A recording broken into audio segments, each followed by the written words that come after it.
um pouco, né, sobre a questão da ação humana e os limites da biosfera, da esfera da vida, né, a existência da vida do planeta. Isso é atualmente resumido em um único conceito que nós definimos como sustentabilidade, que é a concepção de um consumo dos recursos naturais de forma mais racional. Isso só foi possível, lógico, graças ao planeta ele começar a dar sinais de que a forma predatória como o homem estava conduzindo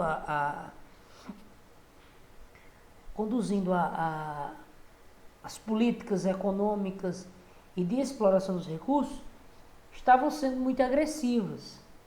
Então, até os anos 70, não havia uma consciência global dos impactos das ações, né, da sociedade e o que essas ações traziam para o meio ambiente. Vai ser a partir dos anos 70 que isso vai começar a mudar. E veja só, a mentalidade capitalista, né, encara a natureza como um instrumento que oferece recursos a serviço, que esses recursos naturais, eles estão a serviço da humanidade, que o homem então ele pode usufruir desses recursos de forma como bem entender. Repito, né, essa concepção ela era amplamente divulgada. Existia até o mito, né, do conceito de infinito, né, recursos infinitos. Então, o sistema econômico, né, ele é baseado justamente, o sistema capitalista, ele é baseado na propriedade privada e na busca constante por lucros. Então, sempre os investidores eles vão querer maximizar os lucros, certo? E isso, vamos pensar aqui no período aí da Revolução Industrial, em que não existia uma mente, um conceito, né, desenvolvido de meio ambiente, de preservação do meio ambiente.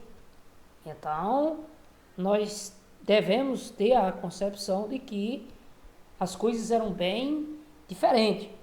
Então, vai ser graças aos movimentos que se estabeleceu, os movimentos ambientais se estabeleceram nos anos 70, né, que vai permitir um maior planejamento na exploração de forma racional dos recursos. Então, veja só, a visão pragmática, né, e utilitarista enxerga a natureza do planeta, né, como uma coisa útil e importante, de importância material e econômica. Então, você simplesmente reduzir os recursos a essa concepção, então é você restringir muito, né, a compreensão da real amplitude do meio ambiente. Na realidade, você só em reduzir nesse conceito aqui, você desconsidera o aspecto ambiental. Então, a biosfera, né, é uma só. Para manter a interminável cadeia de produção do sistema capitalista, é preciso que haja espaço à vontade, condições materiais inesgotáveis, né? Porém, olha aí a caixinha de diálogo, né? Porém, a biosfera ela é finita. os recursos, a cadeia que se alimenta, o sistema do meio ambiente, ela é finita, ela tem uma capacidade. Então, a sociedade capitalista, sociedade de consumo, tem no consumismo o seu grande ideal, eu já falei várias vezes, a ideia do conceito de felicidade literalmente ligada ao consumismo. Baseia, né, na desigualdade social e na destruição ambiental. Esse ideal de consumismo exacerbado, ele é uma forma de se diferenciar nos grupos sociais, ao mesmo tempo que é um pensamento de consumismo muito predatório. Então, cada vez mais as pessoas buscam sempre os seus ideais de felicidade ligados a conceitos materiais, e esses conceitos materiais, eles trazem na realidade um vazio, né, de complementação ao ser humano. Então você hoje, a sua realização é o iPhone 9, depois o 10, o 11, o 12, o 350, os 700 mil, eu não sei onde é que isso vai parar, certo? E cada vez mais, então, você vai se tornando sempre escravo desse consumismo. Se você observar, você não está realizando uma utilidade. Estou falando aqui do iPhone 9, né? iPhone 10, sei lá. Mas se você entrar nessa cadeia consumista, você não está fazendo uma utilidade dessa ferramenta, e sim você está sendo utilizado como digamos assim, um instrumento, né, motivador do consumismo, e nada mais do que isso. Para com isso, né? Então, essa charge, né, as desigualdades, elas são presentes no sistema capitalista. E no sistema socialista também, né? Diga-se de passagem, o socialismo sempre prega essa ideia de igualdade, mas na prática sempre se revelou um sistema muito nefasto, porque existe uma elite que vai se beneficiar, que vai fazer parte do Estado e vai dominar as demais pessoas. No capitalismo também existe essa desigualdade e tem se intensificado. Qual a real, se a gente leva aqui a um conceito mais reflexivo, qual a real utilidade do Estado? O Estado, ele deve intervir nessa situação aqui, né, para amenizar as desigualdades. No sistema capitalista, sempre vai existir desigualdades. O que não pode existir é uma grande diferença nessas desigualdades. Na realidade, o Estado ele deve atuar para diminuir essas desigualdades e deixar em níveis, certo?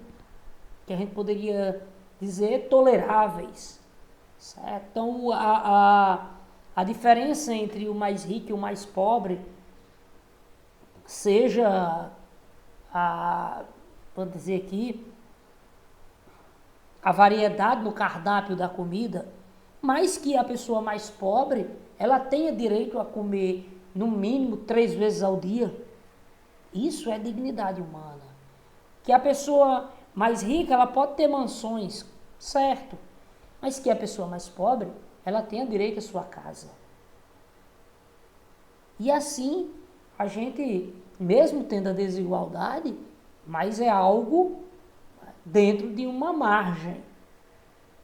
O que não pode é o sujeito ter um banquete todo dia no seu café da manhã e grande parte da população sequer tem alimentos uma vez ao dia. Então, isso aí é algo nefasto. O aspecto ambiental é que justamente quanto mais se intensifica o consumismo, maior o impacto sobre o meio ambiente. Você vê aqui, né, o recolhimento aí, né, de peixes que morreram, provavelmente aí devido aos dejetos de algum produto químico ao longo desse rio. Então, o que acontece? Com a degradação do meio ambiente, né, e a crescente população cada vez mais se expandindo, éramos 7 milhões, 7 bilhões, chegamos a 8 bilhões, e aí isso provoca uma pressão muito grande sobre o planeta. Então esses 8 bilhões de pessoas, todas elas ávidas por consumir, né? E aí o planeta então ele vai entrar em um ciclo, né, de incapacidade. Então o alto nível de consumo alcançado pela sociedade é ainda, né, esse consumismo é ainda mais acentuado nos países mais ricos e tem provocado então uma escassez de determinados recursos para outros países. Um exemplo aí, imagine aí, se todo mundo tivesse o nível de consumismo de um americano, né? Um americano, ele consome aí diariamente, né, dezenas de litros de água, né? É uma quantidade em quilograma de alimentos enorme. Tanto é que a população americana hoje ela já começa a sofrer com um reflexo da obesidade, que é justamente o excesso de comida. E se você for refletir isso em determinados locais, né, como a África subsaariana, partes ali da Ásia, justamente ocorre o fator contrário. Grande quantidade de pessoas morrendo de fome. Elas não ingerem calorias o suficiente para ter um desenvolvimento saudável. Então isso aí passa pela economia, passa pelo consumo racional e, acima de tudo, passa por uma política social de distribuição de recursos. Então, é o que a gente chama, né, hoje de um consumismo racional. Trago isso também como exemplo as modificações que acontecem na sociedade, como o crescimento urbano. O crescimento urbano sem planejamento, isso traz toda uma problemática, né, nos grandes centros.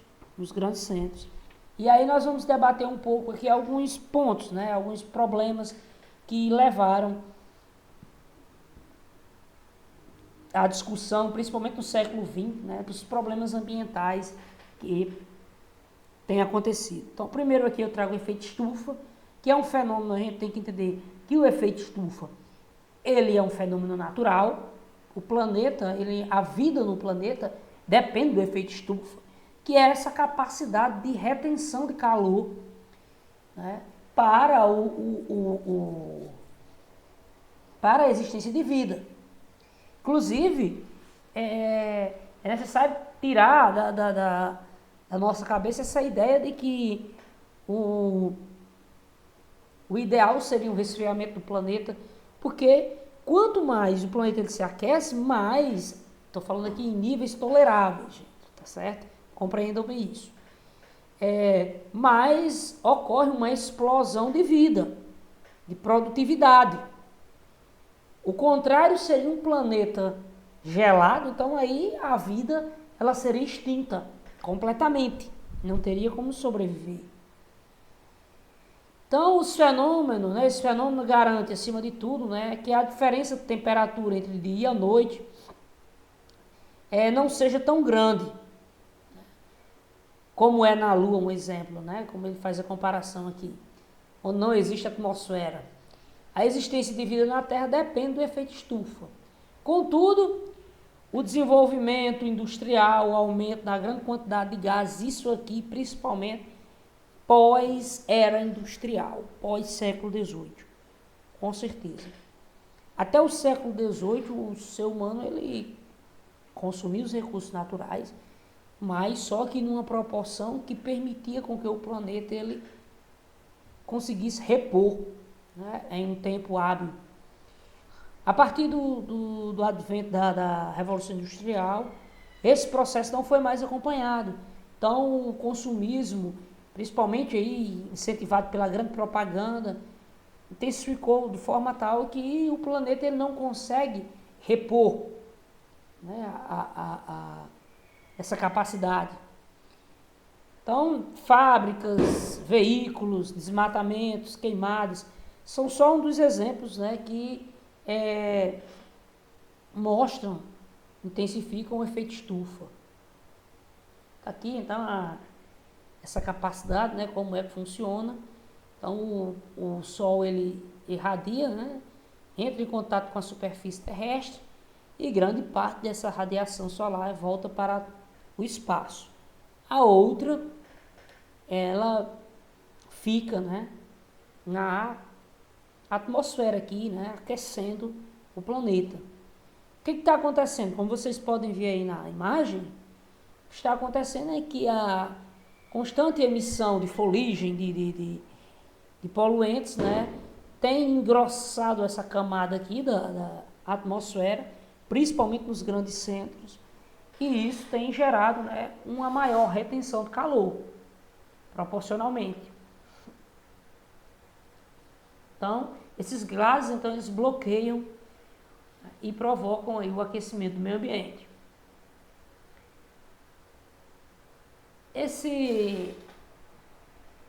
Essa problemática, né, é muito interessante também. Participou, então, de toda uma mobilização no mundo, né, que foi a questão da camada de ozônio. Então, essa camada de ozônio, ela filtra os famosos raios ultravioletas. E o ozônio, né, está localizado em uma área da atmosfera, rarefeito. E o que acontecia, né? O CF6, o clorofluorcarbono, era um dos responsáveis pelas moléculas de CFC, né? Lógico. Ela era responsável pela destruição das moléculas de ozônio. De maneira que quanto mais nós consumimos produtos como aerosóis e produtos derivados de isopor, na indústria da refrigeração também, fez então com que esse ozônio ele diminuísse essa concentração na atmosfera. Cada vez mais então estaria passando mais raios ultravioletas. E aconteceu uma campanha mundial, né, pela substituição desse gás.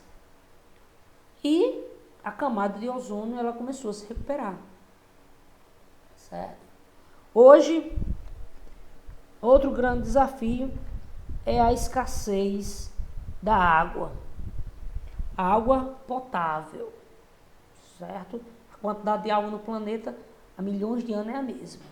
Então, água apropriada para o consumo. Então, essa escassez resulta, né,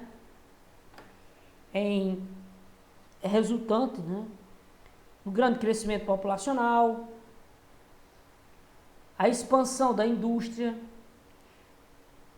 né, e da malha urbana das cidades, poluição dos lagos, rios, lençóis subterrâneos, tudo isso aí provoca então um grande efeito em cadeia. Então o crescimento desordenado das cidades provocam muitas vezes, né, a ocupação urbana em áreas que deviam ser preservadas, principalmente nascentes de rios. E que também esse crescimento urbano sem planejamento leva também à ocupação irregular, ao longo dos rios. Se você analisar, as maiores capitais do mundo, elas acompanham elas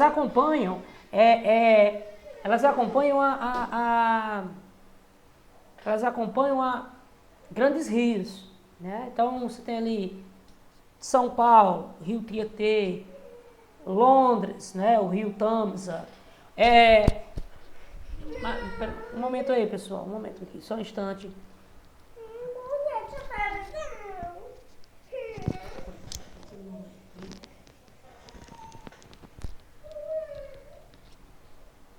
Desculpa aí, pessoal, interrompendo aqui, que a criança chegou chorando. Então, como eu estava falando, né,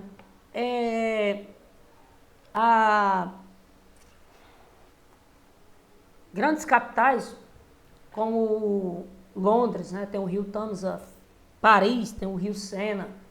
Então, você pode observar que elas acompanham os rios. E tudo isso fez com que ocorresse, né, poluição desses rios. Então, hoje o Brasil é citado como um mau exemplo, mas os países também europeus já passaram por essa fase, né,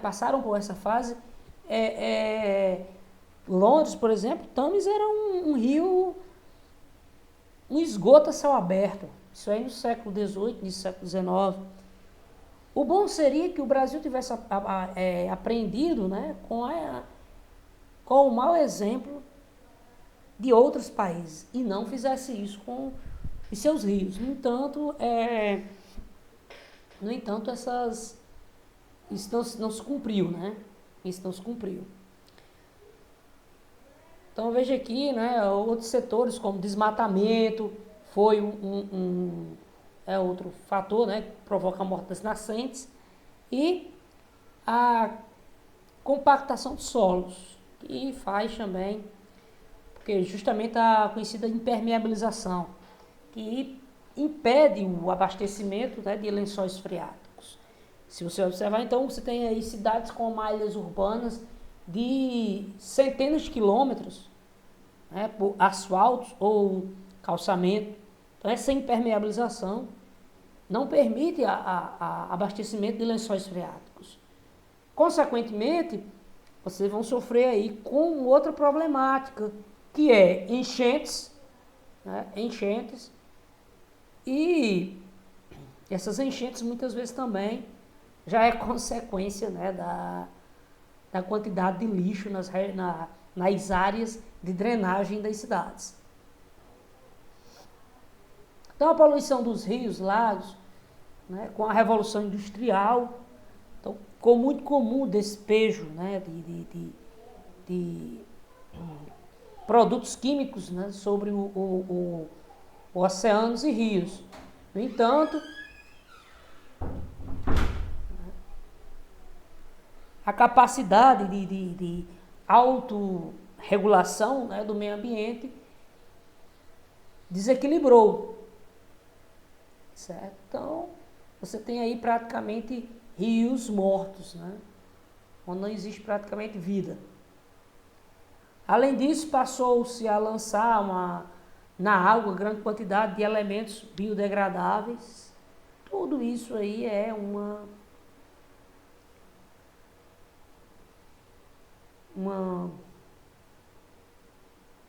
agressão, né? E materiais que não se decompõem na natureza, que levam aí milhares de anos. Então veja aí, ó, o mapa da sustentabilidade. Então, basicamente aí o consumo, né, de água no mundo. O consumo dobrou desde 1950. A poluição, os rios, aumentou. Em 2025, estima-se que 1,2 bilhões, né, passem aí por problemas de abastecimento de água. Certo? Então, aliás, né, só corrigindo aqui, né, de 1,2 bilhões para 2,7 bilhões. Essa problemática da água é complicada. E aí vejam a legenda. Então, a riqueza hídrica de cada país considerada em relação, né, entre a população e os recursos disponíveis. Então, nações pobres em água, você vê aqui destacado em roxo, certo? Nações ricas em água, né?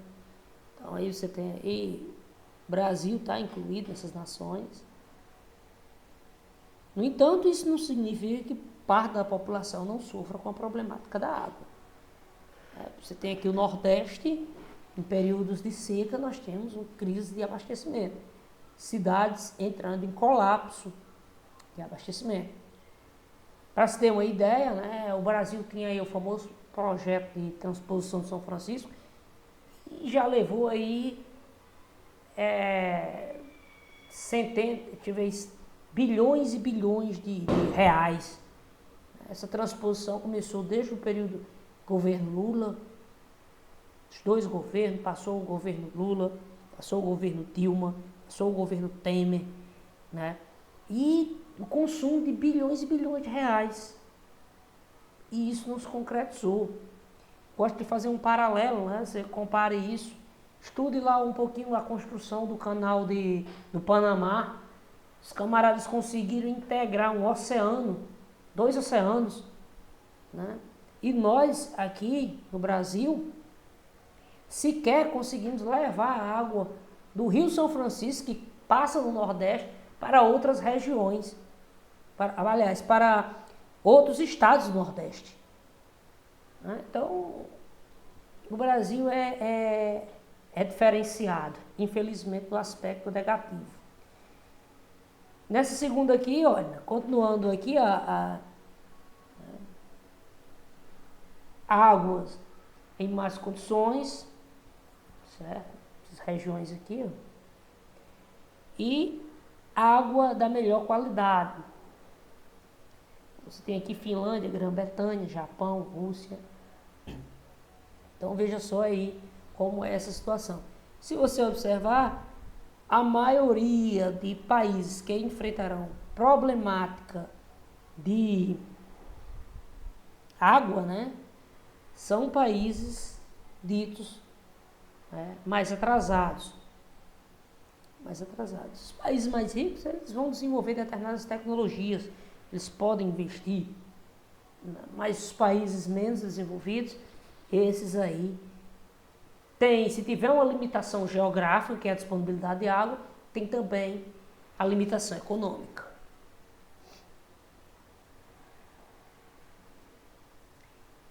Com o passar do tempo, né, começa-se a se discutir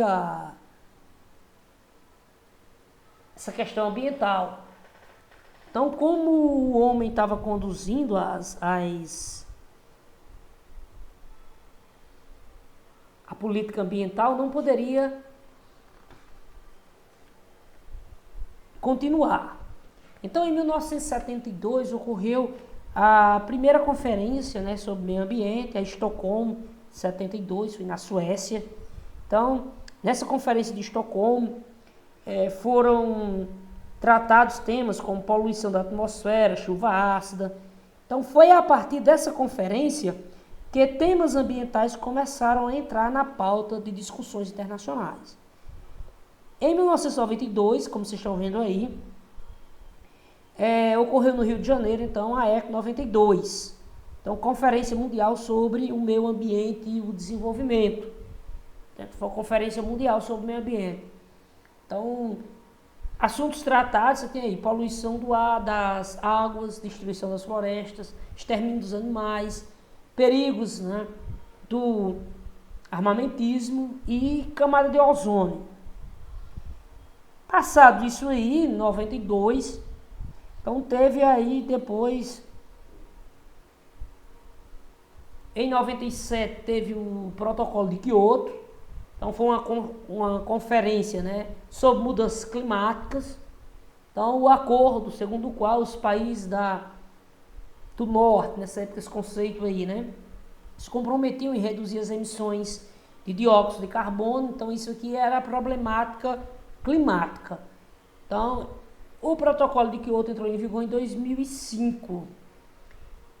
Os 3 maiores emissores de gases carbônicos, não assinavam esse acordo, porque isso implicava em diminuir. Vocês observem bem, pessoal, que a maior parte da emissão de gases, você pega aí consumo de termoelétricas, um exemplo, não é só frota de veículos, mas o consumo de termoelétricas. Esses países aqui, um exemplo, Estados Unidos, eles têm invernos rigorosos. E como é que eles se mantêm aquecidos? Como é que eles geram energia para o país? Utilizando termoelétricas, queimando combustível. Europa também tem isso. Depois veio a Rio+10, a Rio+10. Então essa conferência das Nações Unidas sobre o ambiente e o desenvolvimento sustentável, onde Joanesburgo, na África, aconteceu, assuntos tratados, diretrizes estabelecidas na ECO 92, daí porque então o conceito, Rio+10, então justamente estudar o que foi decidido na ECO 92, o que foi implantado, o que valeu a pena, o que deveria ser mudado. Então, todo isso aí estava na problemática, certo? Então, essa conferência ficou, então, muito popular. E essa mudança levou aí também a uma maior popularização e desenvolvimento do conceito de desenvolvimento sustentável. Cada dia mais as pessoas estão abordando. Em 2006, teve também a conferência sobre mudanças climáticas, em Nairobi, no Quênia, assunto tratado justamente discutir o quê? O protocolo de Kyoto, que era sobre as emissões de gases de efeito estufa.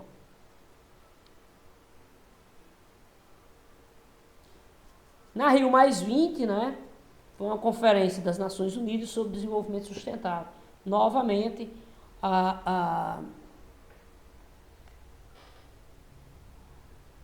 se discutiu o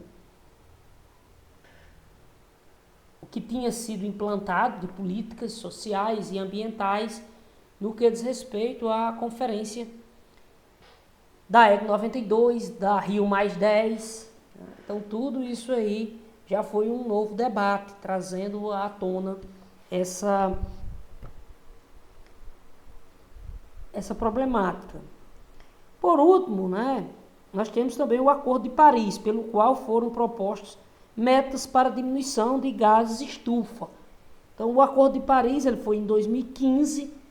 Isso sempre mostra para vocês, eu trago aqui essa linha do tempo, para mostrar para vocês que essa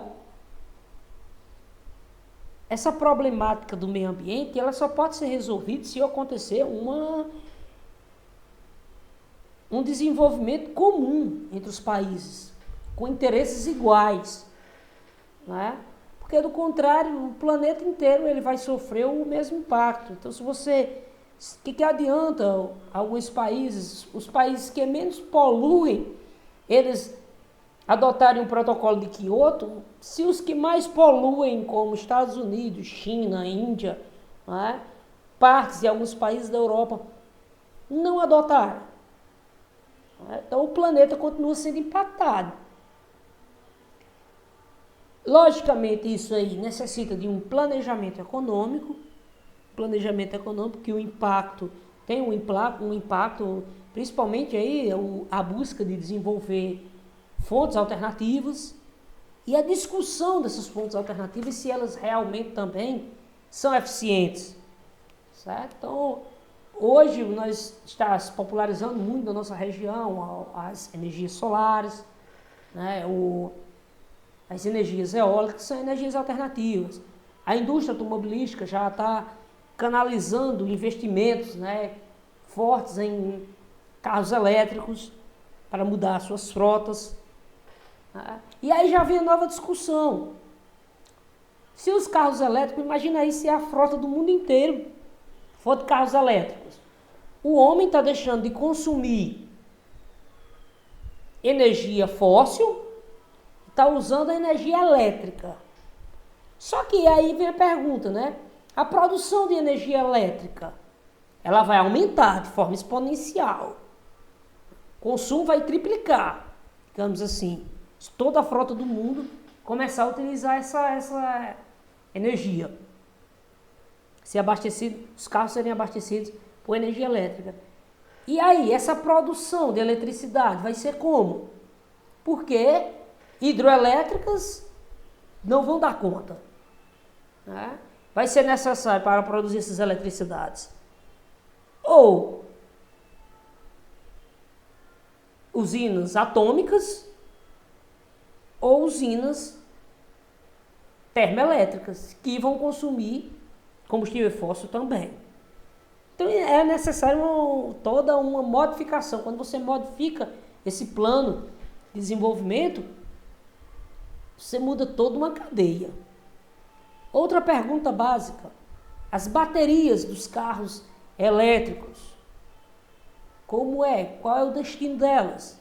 Porque provavelmente são baterias extremamente grandes, né? E com o passar do tempo, elas vão necessitar serem substituídas. Para onde vai? Porque as baterias também, elas impactam o meio ambiente. São perguntas, né, que devem ser respondidas e, como diz aquela breve propaganda, né, não são as respostas, né, que movem o mundo, e sim as perguntas. Então, a busca pelo desenvolvimento sustentável, ela é justa, ela é necessária. Os planos estão sendo atingidos? Fica a reflexão. Beleza, pessoal? Essa foi a nossa aula. Até a próxima.